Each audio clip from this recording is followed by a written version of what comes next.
Hi, I'm Michele Weldon, and my favorite thing is creating art, whether it's painting or sketching in pastels. Welcome to the Finding Favorites podcast, where we explore your favorite things without using an algorithm. Here's your host, Leah Jones.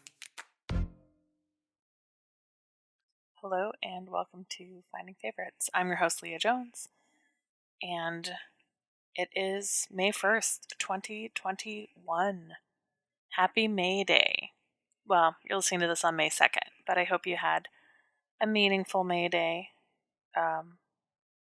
Growing up in my family, our tradition was we would make these little paper cones and add a little handle to them and pick flowers from the garden. So, like lily of the valley or dandelions, kind of whatever what had bloomed, apple blossoms.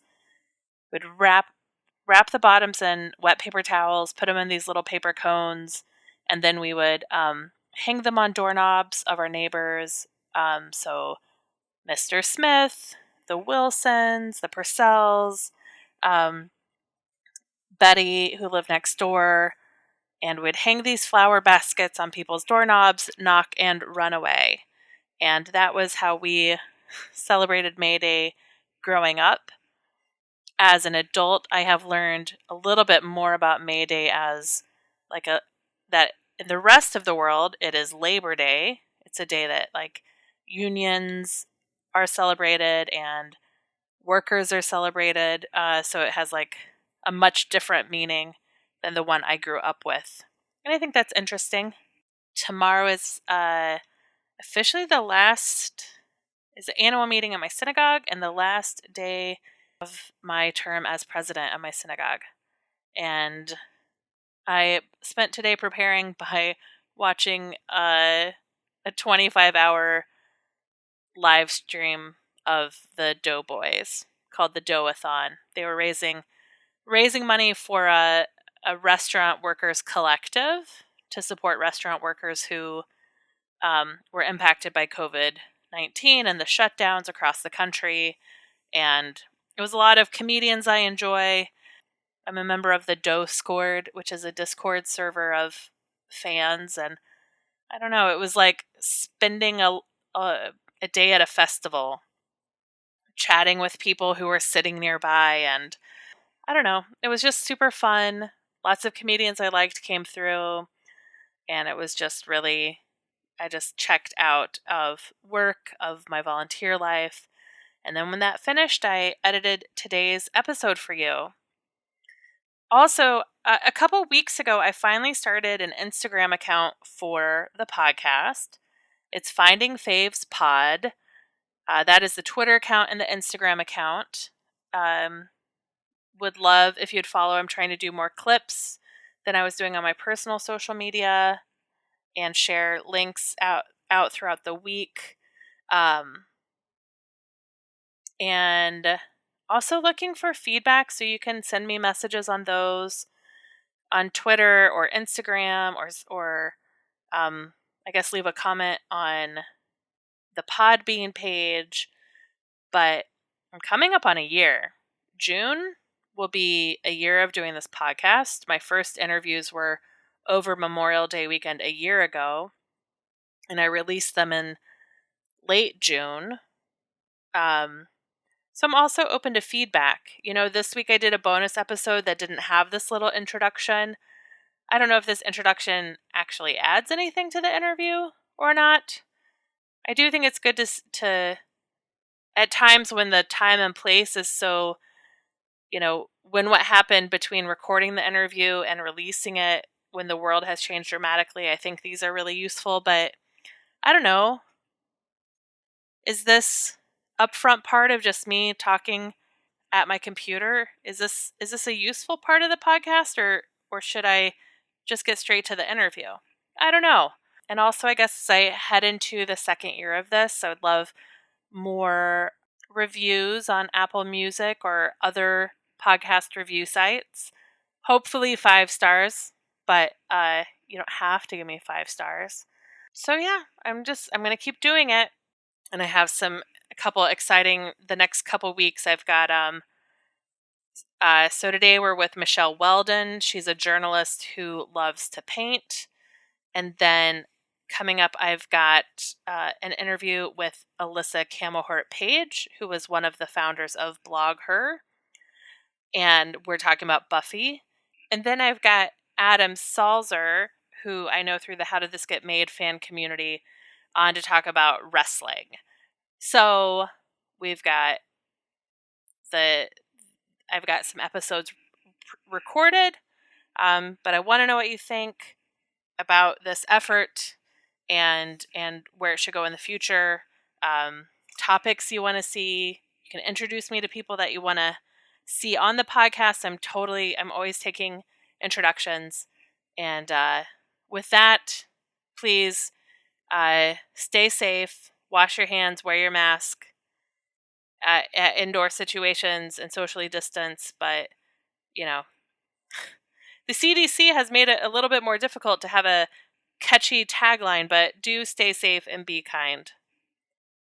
And with that, go out and enjoy your favorite things.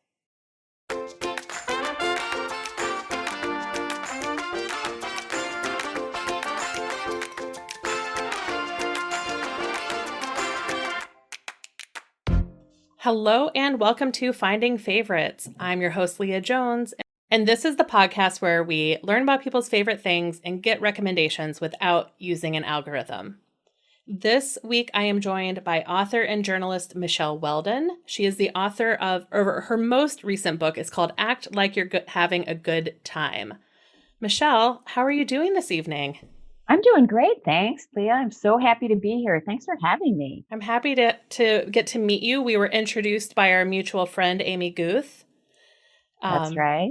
I think do you know her through the op-ed project or through women's journalism or all of the above? Well, all of the above, but definitely through women's journalism in Chicago. We've known each other, I think, probably about 15 years. Amazing. I love it. And so you're here in the city. Have you always called Chicago home?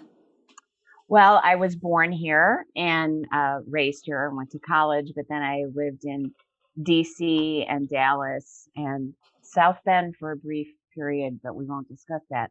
All right. And I've been back and living in the suburbs, for about 25 years. Great. Was that were DC and Denver, were those early journalism career where you just had to take the market you got where you landed, or was that for school? Kind of.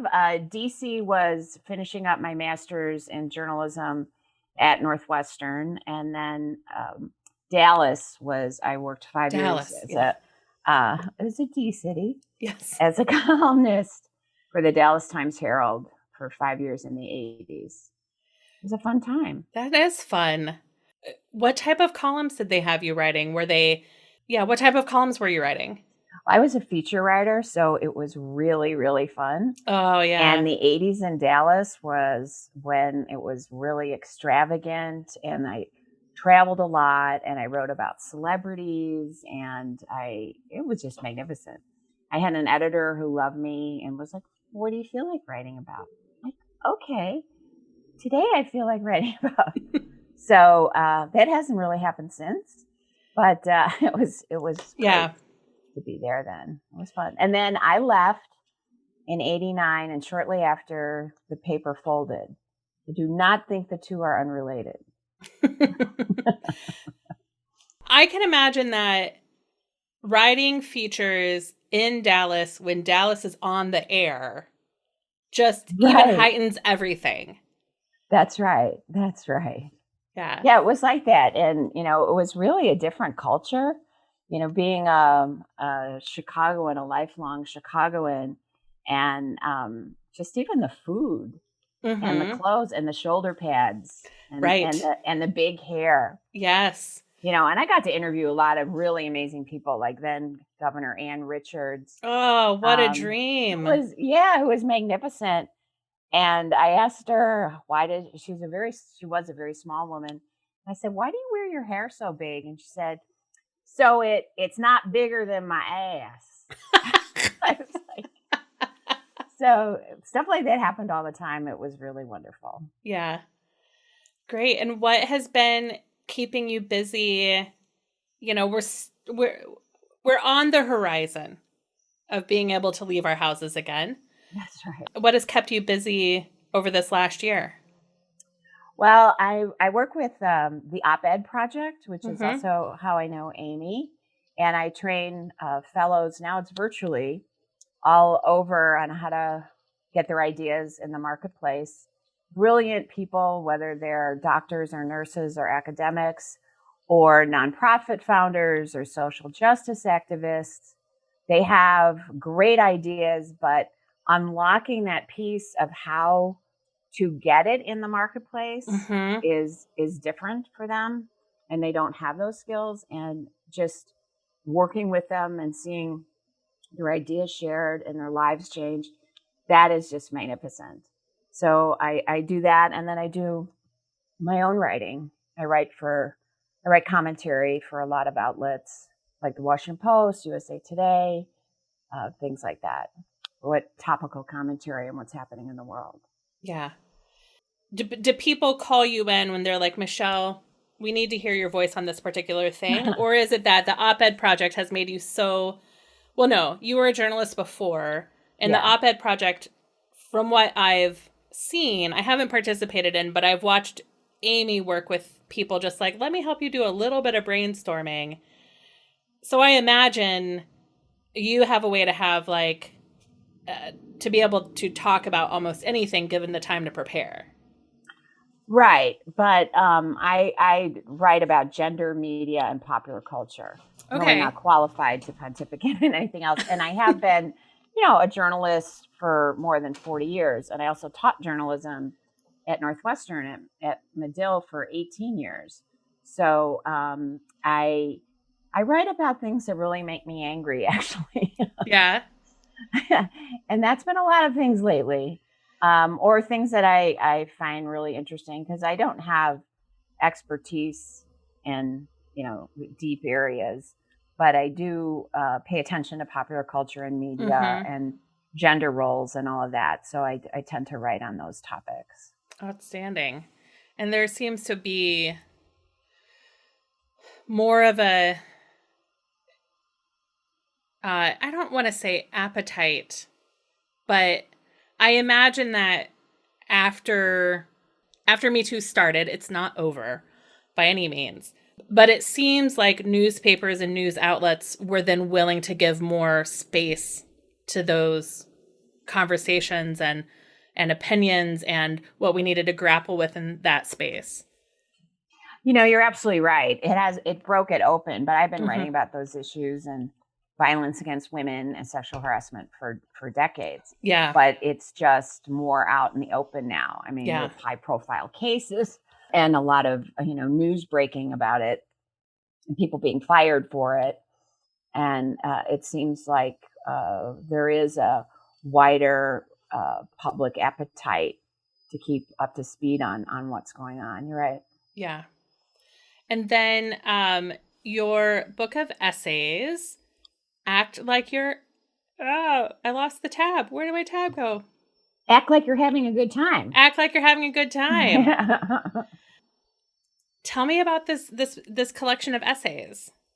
So this was so fun to do. This is my sixth book. Your but it's my sixth book, amazing. First collection of essays. Yeah. And the title comes from what my father used to say to the six of us. There's six of us in 7 years. So I imagine we were kind of a lot. And where are you in the... I'm the youngest, as Okay. everyone of my siblings would say, couldn't you tell? So if we would ever complain about anything, and this is growing up, I'm 62, so this is growing up in the 60s and the 70s, Mm-hmm. where, you were expected to be compliant and, not refuse any duty. So if we were like, I don't feel like it, or no, my father would say, I don't care, then just act like you're having a good time. Yeah. And people think it's fake it till you make it, but that's not really it. It's more like just have a positive attitude. Yeah. Right? Why are you going into this negative before you even know what's happening? Right. So just approach every aspect of your life with positivity and openness. And that's not a bad lesson. Yeah. And as you walk in, act like you're having a good time. Right. Yeah. A friend of mine once gave me the advice, which was to act like I've been there before. I think it was the first time I was flying first class. And I was in my 30s. I'd never flown first class before. And I think I had used miles to go first class on an international flight. So I was going to get to go into the lounge. What? Yeah. I mean, I used all my miles. But I was like, how am I going to behave? Like, what do you do in a first class lounge? What do you do on the plane? How do you behave? And he was like, just walk in and sit down and act like you've been there before. Right. Act bored and like, oh gosh, another martini. I don't know. This olive isn't green enough. Right. Yeah. I once, one other time, this is going to sound like I fly first class all the time. I don't. I will use all of my miles that I collect for years to do a first class for an international flight. So I think probably the last time I was coming back from Europe, I was in first class on a United flight, and I was next to, I just had to Google him to make sure I got it right, but Cardinal Kupich. Ooh, did he bless you? He didn't. I initially thought he was a football coach. He walked in. The way he got situated was, this is a man who flies international first class all the time. People know him. He knows what he's doing. And he was so polite, but he was like, okay, wake me up for this meal, not for this meal. I'm eating this, this, and this, but don't bring me these things. And he immediately like put the chair flat, got the sheets, laid down, went to sleep. And he was just so regimented. But he was wearing a sweatshirt, and he had a big ring on because he's a Cardinal. But I thought he was like maybe a football coach that had like a Super Bowl ring. Right. Except it had just a big cross on it. Right. And then as we got up to leave, I think he might have put a collar on, or he was met at the gate by someone. And I was like, oh, that was the Cardinal. That was the Pope. Yeah. Yeah. So much for the vow of poverty. I'm just saying. Right. Right. Yeah. It was donated. Yeah. I'm sure. Right. But he was a very good, row mate. But yeah. But that was that advice. Sins or anything. Huh? He didn't hear your sins or anything. He didn't. Okay. He was not a chatty seatmate. He was just like a man. Holy seatmate. A holy seatmate who had been there before. That's right. Yeah. So your dad would tell you guys, act like you're having a good time. So are these essays about growing up? Are these family stories?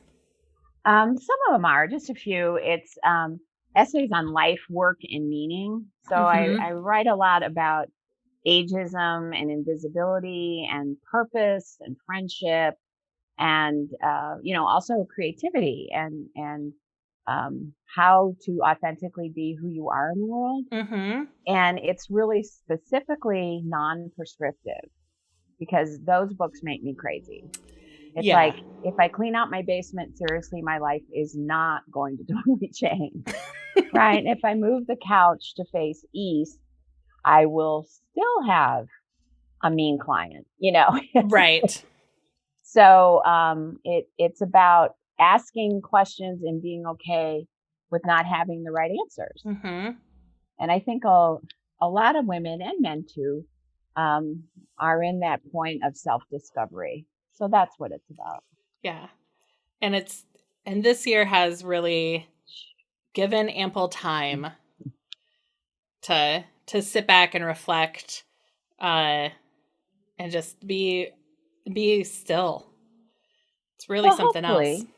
I think time has been mutated so much in the past year.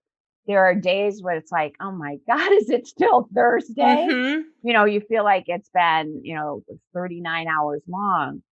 And the isolation and working from home and being remote and not having contact with people makes things go longer, and that there's also so much more packed into a day, Mm-hmm. right? I mean, Yeah. at first when working from home, I thought not having to travel, not having to, go for lunch, not having Right. to commute. I mean, I was like, wow, think of all the free time. But it all fills up with work, I find. And then you have, instead of, a 20-minute in-person meeting, it's like an hour and 30-minute Zoom call. Mm-hmm. Where everybody check in the beginning. Can we not? Right. Can we not check in? Can you email me your feelings? Can we Yeah. just get to the point? Yeah. So, yeah, I feel that time has gotten very weird during COVID. And it's hard to really get a handle on it. Yeah. It's been so strange. And for me, this podcast is I guess I started it in May. And I just was like, okay, there's 2 hours a day that I'm not on the L. That's right. And I can't, I'm not seeing my friends. I'm not going out. I'm not going to meetings at my synagogue. Just what am I doing with my time, and how am I making time to talk to people? So I started a podcast, which ensures I have at least one meaningful conversation a week. First with friends. It was, friends from college I hadn't talked to in 20 years, and now expanding my networks and meeting friends of friends, and that's really exciting. And I interview people about what they love. That's cool. Instead of I've certainly have talked to people a lot about COVID over the course of this year, but we really focus on hobbies, favorite books, favorite movies, and that's how I've tried to take control of some of the time, because it has been so amorphous and strange. That's right. That's right. You have to feel some kind of control because there's so many things you don't have control over. Mm-hmm. Yeah, it just sort of helps mentally that you're Yeah. not just, being buffeted by all new winds all the time. Yeah.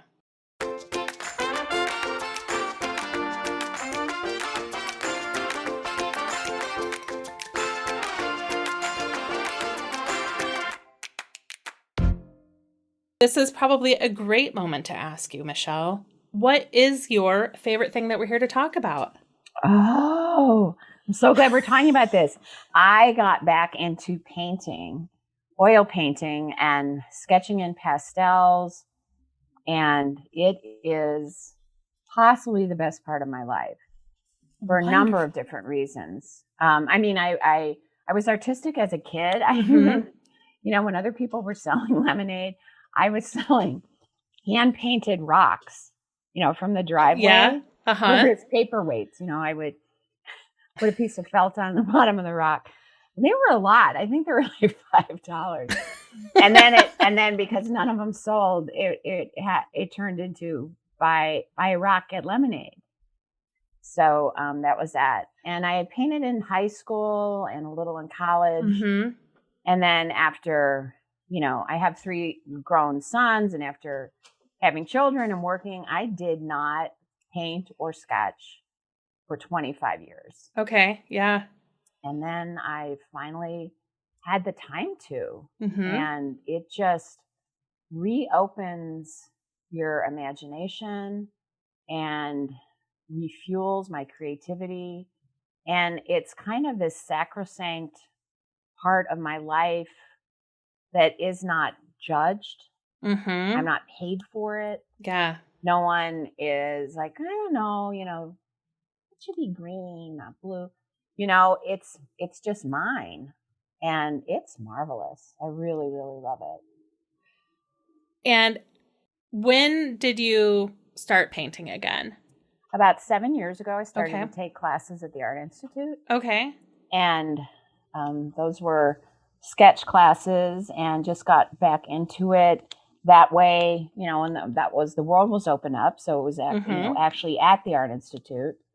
So after class would spend the rest of the Saturday at the museum, Mm, and how's that a bad time? that's an amazing way to spend a Saturday. Right. And just surrounded and with people I never knew before. Mm-hmm. Everyone's a stranger, and then you got to be friends, and all they don't know anything about you. They only know that you're the person who really likes red. Mm-hmm. Yeah. And painting trees. And so I like the anonymity of that, and the non-judgmental part. I always had instructors that were critical but never mean. Yeah. And So were then these Art Institute professors doing yes, like extension courses? yes, for the public. Yeah, it Yeah. wasn't for course credit or anything. It Yeah. was for members and non-members. It was for adults. And then about 3 years ago, one of the instructors went rogue, and we started doing plein air. And during the summer 3 years ago, started doing plein air oil painting classes, and that is, painting outside, Okay. painting a landscape, Okay. and oh my gosh, just So so many. so I grew up on acrylic paint. Oh. My parents are both artists. They met in art school. My dad's a Oh. sculptor. My mom's a painter. Oh. If I have to do broad characterizations of their mediums. So we grew up with free access to my mom's Liquitex acrylic paints. And we were encouraged to paint and to do crafts and do use my dad's tools, whatever we wanted to do to make art. But oil paints are so intimidating to me because as someone who grew up painting with acrylic, it seems that oil never dries. So how do you That's right. go about doing, like, I can imagine doing an outdoor painting with acrylics, but how do you even do an outdoor painting with oils? Or do you like oils because they don't dry and you get to keep revisiting it? That's exactly it. You can Okay. layer it on. And if you make a terrible mistake, unlike acrylics, you just wipe it off. Oh, Right? So, because it takes 2 weeks to dry. right. So, a class would be a different site, a different Chicago Park or, Mm-hmm. Lake View. And we go there for 2 weeks. Mm-hmm. The class would be like 3-4 hours, and then you can stay there longer. And then there are ways to pack up your canvas so it doesn't smudge. Yeah. You pack up your canvas and then bring it home. And then the next week you come back and layer more on. It's so hard for me to imagine because I've been so intimidated by oil paints for that reason. Well, I mean, you could look at it a different way. You can make mistakes. Mm-hmm. And you can also, I think it's easier to invent colors and shades with Mm-hmm. oil than it is with acrylics, because you can thin them out to Yeah. almost nothing, to just like it's like a wash. Yeah. And then you can layer that, or you can get it real thick. And no, I painted in acrylics in high school, Mm-hmm. and that was fine. And I was probably a little intimidated by oils too, but you learn how, and it's I think even more forgiving. Interesting. So you go rogue, you're doing your outdoor oil painting landscape classes. And are any of these some of the people this professor who went rogue, has he or she, have they pulled along people that you had been going to Saturday classes with? Yes. So there's 3 of us, Mm-hmm. Anne Marie and Sherry and myself. And when the pandemic hit, obviously this is only in the summer. Right. So then classes went online in, what year is this? It's in 2021. The fall of 19, right, in the fall of 19. And then they were online for a while, and then in virtual. Yeah. Which is, it's a little tough virtually, especially if painting is tough virtually because you've got your laptop open and you've got all these messy paints, and some people take their laptops outside, but Right. that's hard, Yeah. especially since I only have, my laptop is my work Mm-hmm. laptop. It's like, well, I really wouldn't want to lose my next book Right. because I got cadmium red all over it. Right. So in the pandemic, I switched to taking classes from the 92nd Street Y in New York Mm-hmm. in pastels. Oh, Oh my gosh, okay. that is so fun. This woman Talk to is me about just it. miraculous.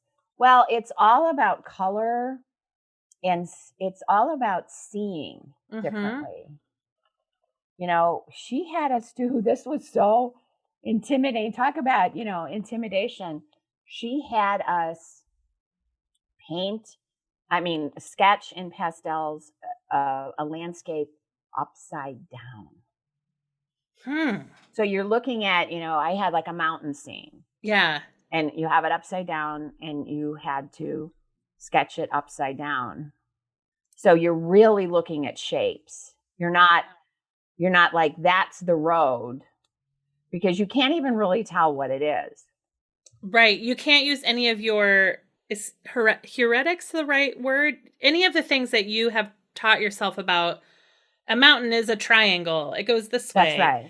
And It the really messes up your brain, like, what right. am I doing? Yeah. So then the cool thing is when you turn it right side up, it's like, what? That looks like it. Oh, So there are neat. things like that she does. And I just learned so much from her. And she would not let us use black.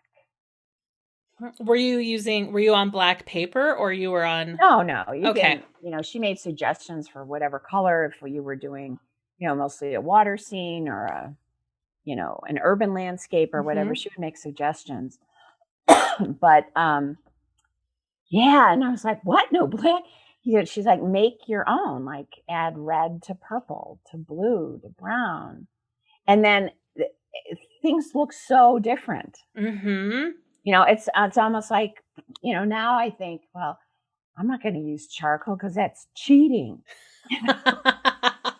Right. And just learning all these different techniques. It I take them on Saturdays. Mhm. And when I probably should be going to Target and the grocery store and doing laundry, instead I'm 3 hours turning mountains upside down. But Oh, it's wonderful. very, very freeing. And at the end of it, and her name is Winnie Wang, and at the end of it, she discusses, and you put your work online. Everybody talks about it, and everybody's like, "Oh, that's so beautiful. Oh, I love the clouds." And then Oh. you're like, "Do you? I love the clouds too."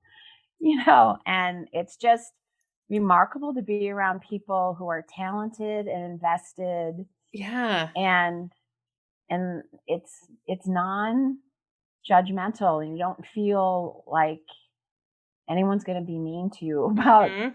missing a part. It's just very forgiving and welcoming, and yeah, unlike a lot of other parts of my life, Right. right? And unlike an editor who's like, really, Mhm. you wrote that, you meant to say that. And I actually did have an editor for years. If I sent her a pitch, she would, in the subject line, just respond, really? Woo. And it's like, whew. And then I had another editor at the LA Times who would tell me to stop clearing my throat. Like just as you exist during the day? No, like it was a metaphor in my writing, Oh. meaning it was too padded and Mhm. self-conscious. Yeah. Try not clearing your throat. Don't describe the wallpaper next time. So I always feel, with my writing, which is what I do professionally, I always feel like that's open for trolls and editors not to like it and people to say, you're so stupid and I hate it. Right. But painting and sketching, no one is ever mean. Ever. Can you imagine? It's even if you did no. like the tree wrong, Mm-hmm. they'd be like, consider maybe leaves on that. maybe it should have bark.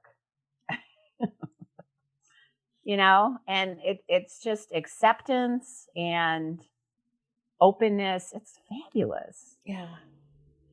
And has it changed how you experience museums or how you take in art now? Absolutely. Then when I go to a collection or go to a museum or it's you can deconstruct it. Mm-hmm. Like, oh, they started with yellow, and then they added on top, and then you recognize what kinds of strokes there are, and it's really informative. You consume art in a different way. Yeah. Not that I'm ever saying I'm on par with like a Van Gogh or a Renoir or someone, but it's like you see the choices they made and why, Mm-hmm. and then you understand it a little more. Do any of these classes ever use like copying the masters or copying other artists as a way to teach techniques, or is it? Yeah. Sure. At the Art Institute, we would go sketch in the galleries. Mm-hmm. And, the instructor would say, pay attention to how, and we would sketch the masterworks. Yeah.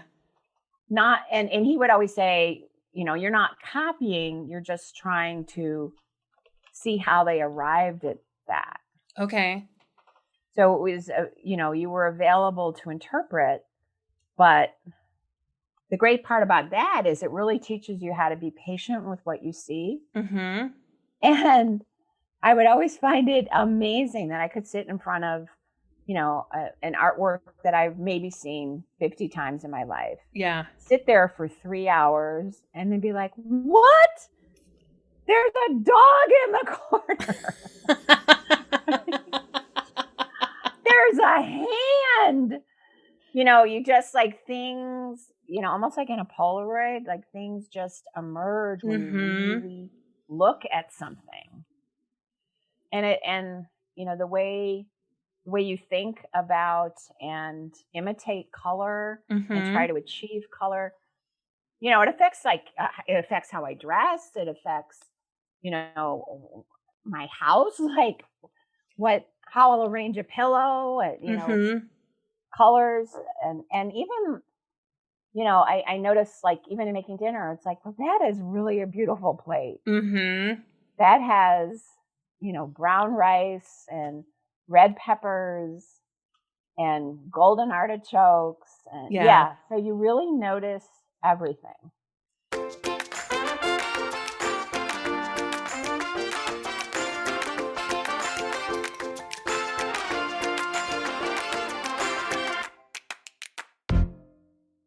Are there, when you revisit the Art Institute, what are some of the rooms where you really can sink 3 hours with one piece, or some of your, if you were going to design the Michele Weldon tour of the Art Institute, where would you send people? Always to the Impressionists. Mm-hmm. I love that. And, Matisse and Degas and Monet. And then the amazing thing is our instructor would talk about a lot of those artists were friends. Mm-hmm. And it's like, really? They like hung out? Right. I mean, can you imagine? It'd be like the greatest writers that we have now, they're friends. Right. And then they, rented this house in the south of France together. And then he painted this and he painted that. So, yeah. And you know what my absolute dream job is? I'm probably never going to have in my whole life, but I'll just put it out there. Put it out there. I want to write captions on the wall. at the Art Institute Ooh. for those big exhibitions. Yeah. Have you ever read those?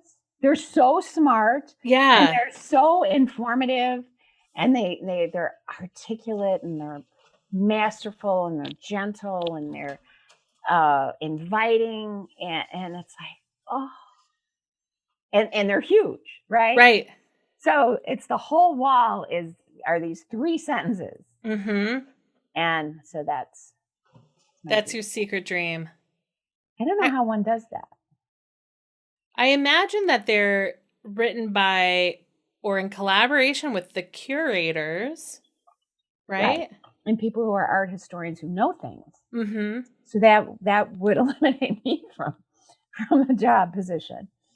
No, because but I don't know things. I mean, you don't have, but you have reaction to it. You have feelings. You have a relationship. You are like in conversation with the painting. That's right. And that's what you might want to share with people is the conversation you had with this painting to help them experience it maybe a different way or a little bit deeper. Maybe I could start like interning at a very small museum Mm-hmm. somewhere. Here, try these captions, and work my way up. The other thing that could be interesting, and we'll just throw this out for the Art Institute. We'll just do free marketing ideas for the Art Institute. Right. What if they made audio tours available where you would record like a 2-minute explanation of this painting, and next to the one that's written there, people could like scan a QR code or on an app hear your or what is it that Michele wants to say about this painting? And they could get different Chicago journalists and that would be interesting. So you get local art lovers of some level of exactly your level of renown to give interpretations and tours and personal tours, and then people can take the curator's tour of the museum, or they could take the Michele tour. Right. But there's also the danger of be like, yo, this is so fabulous. I love her green dress. Right? It depends on the day, I guess. Right? Where probably they would want their children to be listening to the historian talking about how this painting was made and why. Right. Rather than a gut reaction. But yeah, that could be an add-on. Yeah. There's going to be so much. I don't think it's such an out there. The idea that you as a journalist and appreciator of art and artist would have something to say that people would want to hear about art is not wild or crazy. And after COVID, museums have to get people to come back. Galleries, right. First Friday night, First Friday's new gallery openings. People are going to have to find their way back into those spaces. Right. Well, free food will probably help. Free food will help. Free food and drinks. Yep. Yeah. Yeah, that's a good idea. We'll see. I mean, it's reminding me of George W. Bush, who's been painting. Have you seen that? He's been painting. Yeah. Because apparently he has nothing else to do, and why read? So, he's talking about his work and all that. In the last 7 years when you were able to travel, do you sketch, and do you try to sketch or paint when you're on the road, or is that something you're able to fit into your carry-on? I didn't for work trips, which I probably should have, because it was always get in, teach facilitation the whole next day, stay one night, leave the next morning. Yeah. Yeah, but, for fun trips, I would bring the sketch pad, definitely. Yeah. And you can't bring all your pastels because there's like hundreds of them, but you can bring, charcoal pencils and take a picture and then finish it when you're home. Yeah. Which works. What is your kind of artist stash look like? Do you have lots Oh and my lots gosh. of So paint? I have my work up all over my house, and I counted,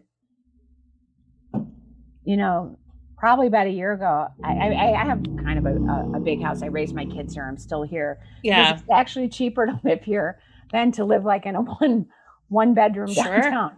But I had 57 of my works hanging. Wow. Right. So they're on every wall. That's There's like fantastic. 5 in a bathroom. So, and then I get sick of them, and then I change them out. I had somebody, I don't know what was the occasion. It was somebody I didn't know who was in my house and said, I don't know, must have been a fundraiser or something, who knows, or somebody's boyfriend. Who is this artist, Michele? You want to be like, really? Okay, I'm not sure. Let me find out. Is there a last name on the piece? And I give away, to my family. Mm-hmm. I'll paint something special, of their house or their favorite scene and give it to them. I did have one sister give me back one. I was like, what kind of gesture is that? She's like, it doesn't really fit anymore. I was like, Okay. okay, That's yeah, you could have maybe put it in your basement and never told me, right. but you gave it back. That's so Ew. strange. That was not good. I didn't feel Yeah. good about that. She's not getting anything for Christmas from me painted. I will buy her perfume, but I will not paint. Yeah. Um, but yeah, and I feel like there's a certain joy I get. Like, I did that. That's so cool, Yeah. and go to Target or Michael's and get a bunch of frames on sale. Buy one, get one free. Yeah. Stick it in there, and voila, Yeah. Get it on the wall. get it on the wall. That's great. That's fun. My mom has turned my sister's childhood bedroom into well deserved into her painting into her studio since she retired. She was a middle school art teacher. So doing art at home, she didn't have as much space as she did when she was still in the school. And yeah, she does small landscapes, like panoramic landscapes that are like maybe like 5 inches by 10 inches or Ooh, yeah. cool. So now when we go to Hobby Lobby or Dick Blick's or whatever, we're like, okay, get her long, skinny canvases. And That's a whole nother mindset. mm-hmm. That shape is hard to frame the composition. Yeah. That's really cool. Oh, I want to see some. Yeah. She will tweet you photographs, I'm certain. Cool. Very cool. And so she does these kind of like long, skinny landscapes of, of like central Illinois, the drive between our hometown and my sister's, where my sister lives. And she's really gotten into collages and, yeah, of trying, sometimes with a specific theme, with a recipient in mind. We just had a cousin gave birth, and the baby is named Heron because the family does a lot of blue heron. They watch the blue herons every year. And so my mom she got a magazine with pictures of herons. And so there's a heron in the middle of a bigger collage to go in the nursery. Wow. So cool. Yeah. So cool. So, and then my dad has done,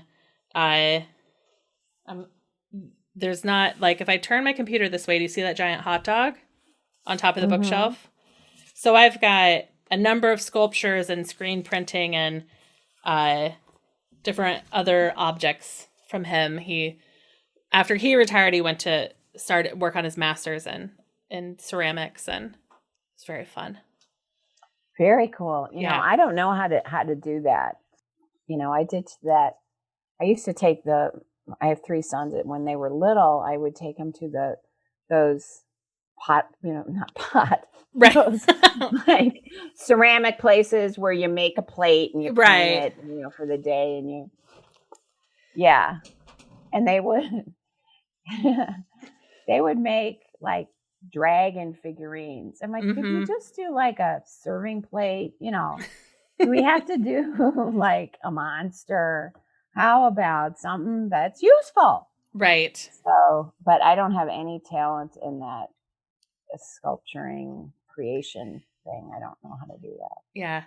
My dad has always liked it because with clay and sculpture, he felt like if he could imagine it, he could build it with his hands and bring it into the world, which I think is how Right. people who paint and draw, I think as you find your preferred media, you begin to feel that way, that what I can imagine I can put on the page or put my interpretation on the page.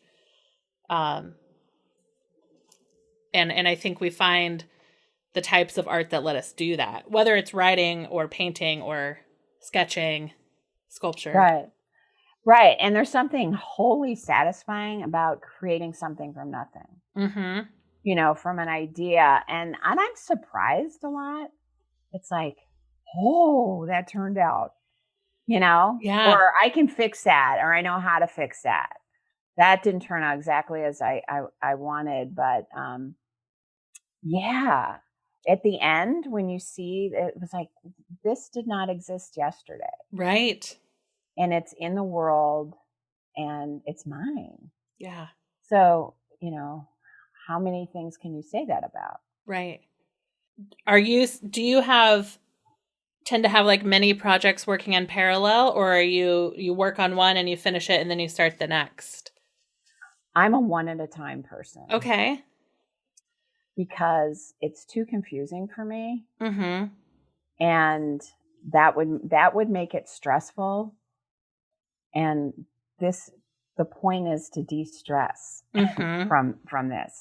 Yes. So I'm not competing with myself about, oh, should I do, the water view, or should I do the urban landscape now? It's like, pick one. Yeah. And get it done, move on. Yeah. Right. Because I really, this is the down side, the calming down part of my life. Yeah. Yeah. And it's typically a Saturday morning escape for you. That's right. Yeah. In the class. And then, on Sunday, I'll spend a few more hours developing, whatever the instructor has said to do, to fix it and to work on it some more. And then I really have no more time during the week. Yeah. That's it. So, yeah, it's just a weekend thing. And then the weekends, where I don't have the class or I have a conflict, I really feel kind of itchy and weird. It's like, well, I didn't get that calming influence.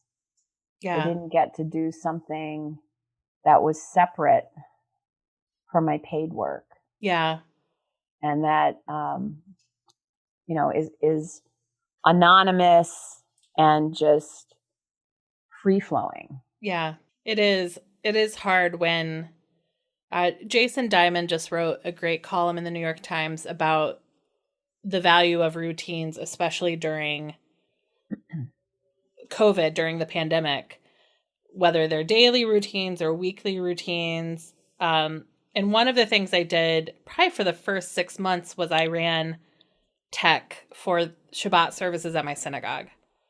So I was the person who ran the Zoom, hit the live stream, and I've since recruited a team, and there's 4 of us now who share the responsibility.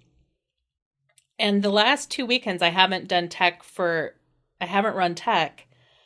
And this week I was like, why do I feel so? And I was like, oh, because even though it wasn't Shabbat restful to run the live stream, it was grounding my week in a moment. And that without it, I was feeling very adrift. Right. So I can easily imagine how losing time to do art it can have that impact. Right. There's a, reliability and a refuge in it, right? Mm-hmm. It's like, and I find myself thinking, on a Wednesday or Thursday, if it's a particularly stressful work week, it's like Saturday, I'm doing trees. This will be fine. Yeah. I'm doing trees on Saturday. Yeah. Yeah. No, and I look forward to it. And yeah, that kind of anchors the week in calm and, self-reward. Mm-hmm. I'm definitely not although I appreciate a good massage now and then, like I am definitely not one of those people who's like, reward yourself, go get a manicure and a pedicure and, 3-hour massage and a facial. I mean, it's like, no, I will have an anxiety attack, Right. because I'll be like, how much is this? How much should I tip her? Yeah. This is taking all day. I'm not relaxed. Yeah. I would rather read something fabulous or paint or sketch. Mm-hmm. And then, yeah. So I don't know if that makes me weird, because pretty much every person I know, that's what they do to relax. The full day spa experience isn't something I'm racing to get back to. That's right. Yeah. I mean, I could see if it was like a friend's weekend or, Mm-hmm. Somebody's getting married or somebody's getting divorced, Mm-hmm. to do, that would be fun. And there might be, wine involved, but I'm not doing that by myself.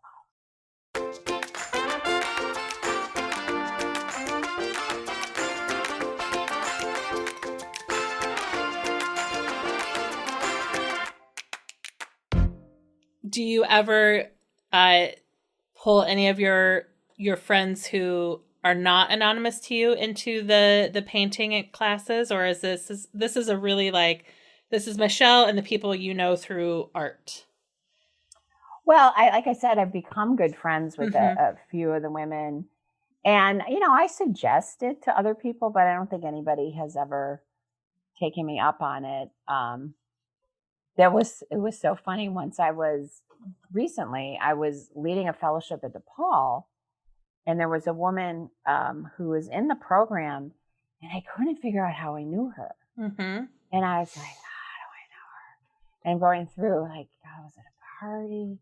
Was it? And then she comes up to me at the break and says, we were in the Art Institute class together. And I'm like, oh, you're the one, you love blue, right? Because you don't really even know people's names in the class, right? So that was fun. So I have made friends with people, but I don't. A few weeks ago for the podcast, I had someone on.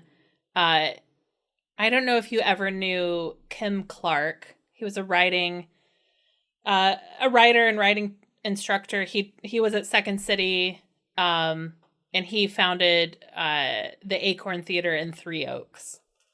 Three Oaks, Michigan. Yeah, and I studied with him, and I had someone on the podcast, Seth, who took the class with us, or we took the class together. And, I don't have a lot of memories of the specifics about the class other than Kim. His 2 rules were, 1, when you introduce yourself on day 1, we weren't allowed to introduce ourselves by our profession. And so until the end of the class, we went out to a bar the last night of the class, and we were like, okay, spill, what do you do? That's right. And then his other rule was essentially like, stop clearing your throat. That if you were before you read your piece for the week, there was no apologizing for it ahead of time. You would just say, this is something I wrote. So that you didn't warn people not to like your piece or say the things you didn't like about it before you showed it or before you shared it. And I think those were 2 pretty solid lessons, but it's really, I think it's really exciting to take classes with people as adults and not have it focused on your professional status from day one. That's right. I did amateur roller derby for 6 years. What? Yeah. And my derby name is Miss Smasher. So I mean, I'm still great friends with a lot of these women who are, 20 years younger than me, but you don't even know somebody's real name. Right. So everybody has a derby name. Yeah. And you skate together for 2 hours, and it's so fun. And you're in your derby gear and sequined hot pants and fishnets, and then and then we would go out afterwards as a group, and then it would be like, you call each other by your derby name, and then after a while, be like, "What's your real name? Your name is not Sarah." It's like, really enduring friendships. So yeah, I get it about not being constrained by labels or professional identities, to just you can be who you want to be. And it's also like with the creativity part, not being judged. Yeah. And I think it's really important, like the not being paid to do it. Yep. Because a lot of people say to me, "Why don't you sell your work?" It's like, because no. Yeah. Right? I don't want to. And then what if somebody's like tries to, wiggle you down in price? It'd be like, no, I didn't want to put a price on it anyway. So,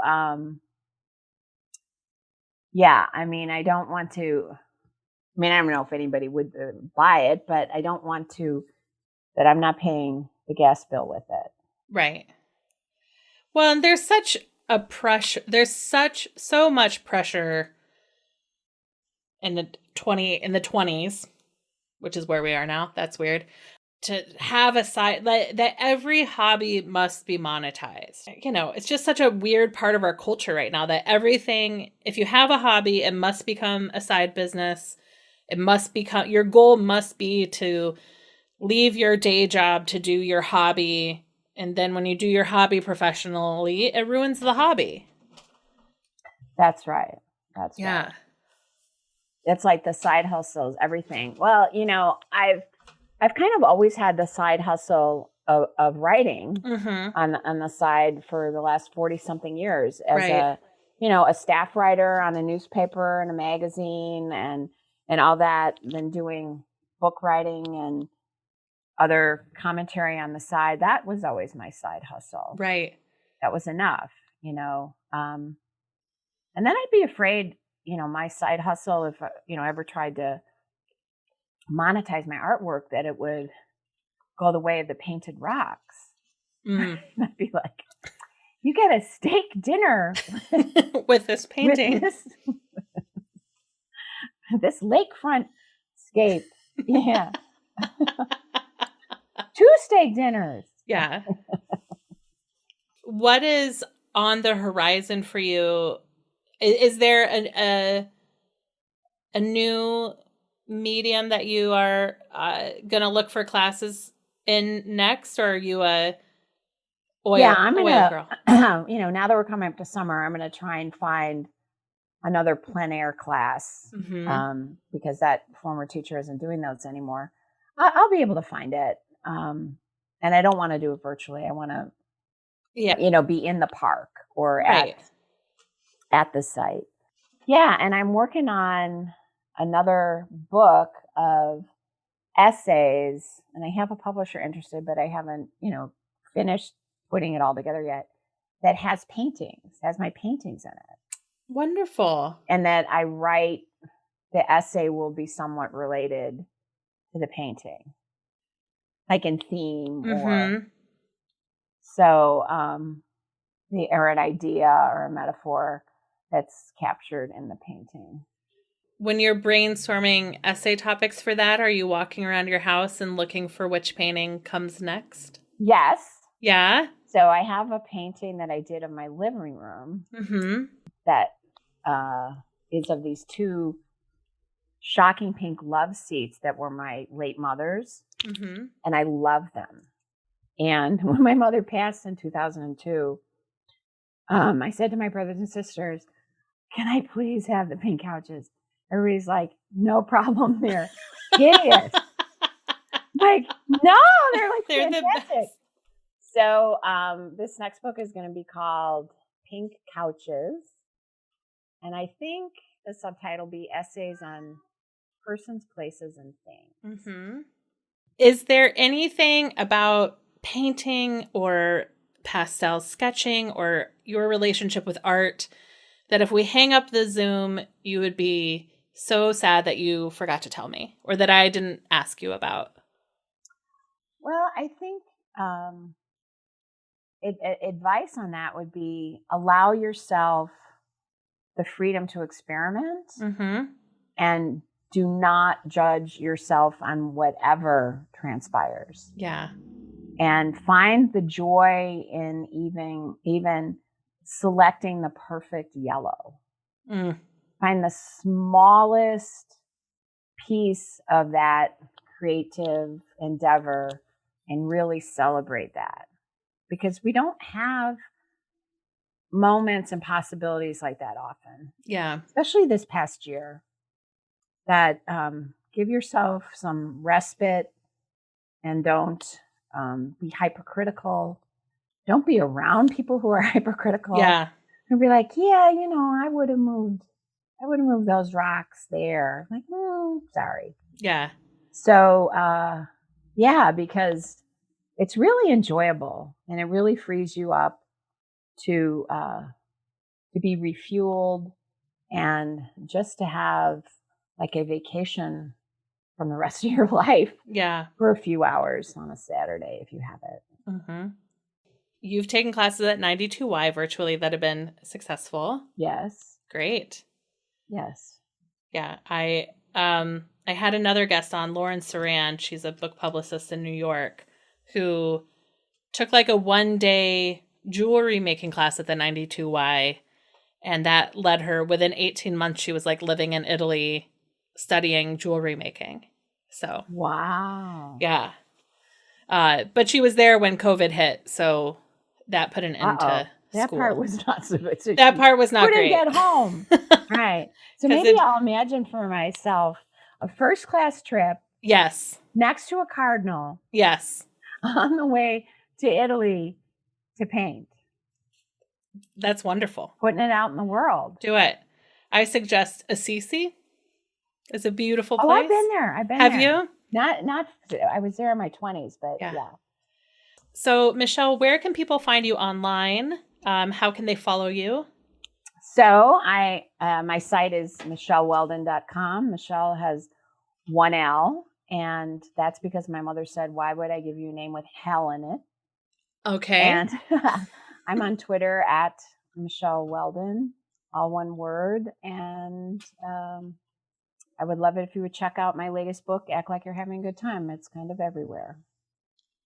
Wonderful. And I will link to it. I will grab that bookshop link so we can support our independent bookstores. Absolutely. Yeah. And we'll look forward to book number. Now I'm terrified. 7. 7. Lucky 7. Lucky number Pink 7. Couches. Yes. This has been so much fun, Leah. Thank you. Thank you.